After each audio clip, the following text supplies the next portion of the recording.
Accueillir au sein d'un groupe un enfant en situation de handicap, c'est à la fois accueillir un enfant tout court et d'autres enfants avec. Et à la fois, on ne peut pas banaliser l'impact de cette présence du handicap, car l'enfant lui-même sent bien que les adultes qui l'entourent vivent une expérience de crainte, d'anxiété et de grands soucis de bien faire pour lui.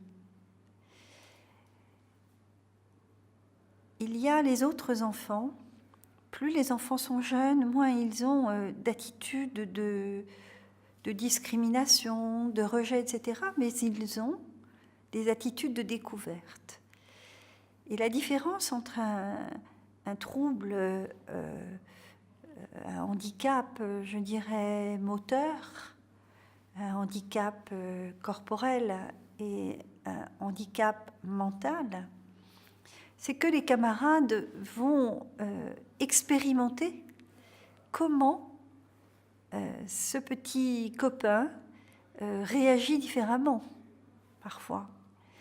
Ou bien ils vont aller toucher le corps de leurs camarades et puis se toucher eux-mêmes.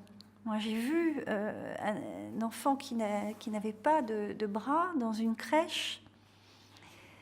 Ses camarades sont venus toucher ses bras qui n'étaient pas là, puis se touchaient eux-mêmes et faisaient les marionnettes pour leurs copains.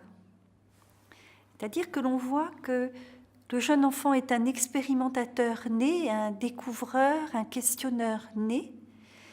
Celui qui est différent va découvrir au contact des autres sa différence et les autres apprennent que tout le monde n'est pas pareil. Alors ça, évidemment, ce sont des expériences qui sont sensibles, touchantes, et les réactions des adultes qui entourent vont être déterminantes sur le vécu de tous les enfants.